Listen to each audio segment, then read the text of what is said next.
नमस्कार, मैं Anil Verma, lecturer electrical department, government polytechnic college Pali. आज हम बात करेंगे stability analysis using Bode plots. From the Bode plots we can say whether the control system is stable, marginally stable और unstable. Bode plots की सहायता से, बॉडी प्लॉट्स की सहायता से हम ये बता सकते हैं कि कंट्रोल सिस्टम स्टेबल है, मार्जिनली स्टेबल है या अनस्टेबल है। ये पता करने के लिए कुछ पैरामीटर्स होते हैं। वो पैरामीटर्स हैं gain crossover frequency and phase crossover frequency, gain margin and phase margin. अब ये gain crossover frequency, phase crossover frequency क्या होते हैं ये हम आगे देखेंगे। सबसे पहले phase crossover frequency, the frequency at which the phase plot is having the phase of -180 degree is known as phase crossover frequency। वह फ्रीक्वेंसी फेज प्लॉट में जहाँ फेज -180 डिग्री होता है उसे कहते हैं फेज क्रॉसओवर फ्रीक्वेंसी। इसको हम डिनोट करते हैं ओमेगा पीसी से। फेज क्रॉसओवर के लिए पीसी और omega that is for frequency. The unit of phase crossover frequency is radians per second. अब हम बात करें गेन क्रॉसओवर फ्रीक्वेंसी की। The frequency at which the magnitude plot is having the magnitude of 0 dB is known as gain crossover frequency. जहाँ magnitude 0 dB हो वह frequency, जहाँ magnitude 0 dB हो मैग्नीट्यूड फ्रीक्वेंसी प्लॉट में, वहाँ वह फ्रीक्वेंसी कहलाएगी gain crossover frequency. It is denoted by omega GC। The unit of gain crossover frequency is radians per second. The stability of the control system based on the relation between the phase crossover frequency and the gain crossover frequency. Stability इन दोनों पर depend करती है, phase crossover और gain crossover frequency पे।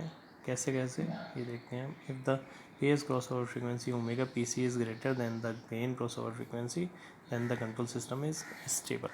अगर phase crossover frequency ज़्यादा है गेन क्रॉसओवर फ्रीक्वेंसी से तब कंट्रोल सिस्टम स्टेबल होगा।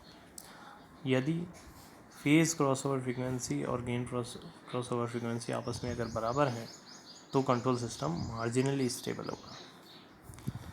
If the phase crossover frequency omega PC is less than the gain crossover frequency, अगर phase crossover frequency gain crossover frequency से अगर लेस है, कम है, उस केस में कंट्रोल सिस्टम इज़ अनस्टेबल। ये ध्यान रखने वाली बातें हैं। अगर फेज क्रॉसओवर फ्रीक्वेंसी ज़्यादा है गेन क्रॉसओवर फ्रीक्वेंसी से तो कंट्रोल सिस्टम स्टेबल है।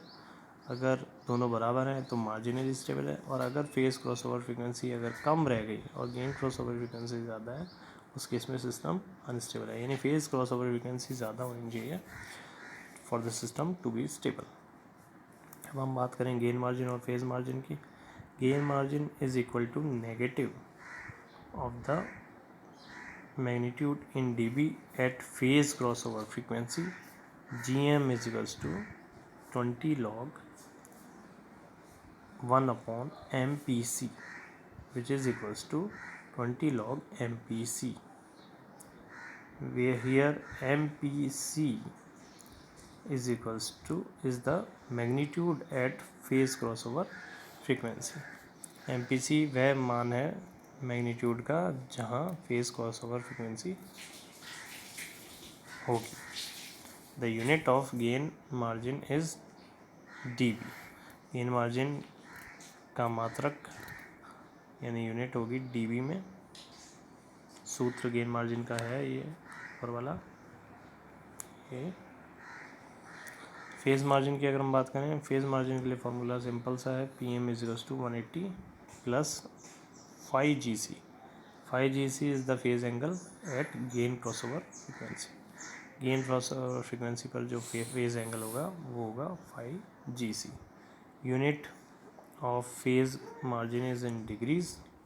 इसका मात्रक है फेज मार्जिन का डिग्रीज में। तो स्टेबिलिटी कंट्रोल सिस्टम की गेन मार्जिन और फेज मार्जिन के रिस्पेक्ट में हम कैसे देखते हैं, if the both the gain margin and phase margin are positive the control system is stable. अगर गेन मार्जिन और फेज मार्जिन अगर दोनों पॉजिटिव हैं तो सिस्टम स्टेबल होगा। अगर गेन मार्जिन और फेज मार्जिन दोनों ज़ीरो के बराबर हैं तो सिस्टम मार्जिनली स्टेबल होगा। और अगर गेन मार्जिन और फेज मार्जिन दोनों नेगेटिव हैं तो कंट्रोल सिस्टम अनस्टेबल होगा। तो ये 3 तरह के केसेस हैं। अगर गेन मार्जिन फेज मार्जिन दोनों पॉजिटिव हैं तो system stable, gain margin phase margin अगर ज़ीरो है तो सिस्टम मार्जिन स्टेबल, और यदि गेन मार्जिन और फेज मार्जिन अगर नेगेटिव है तो कंट्रोल सिस्टम अनस्टेबल होगा। तो इस तरह से हम स्टेबिलिटी एनालिसिस करते हैं बोर्डे प्लॉट की सहायता से। Thank you.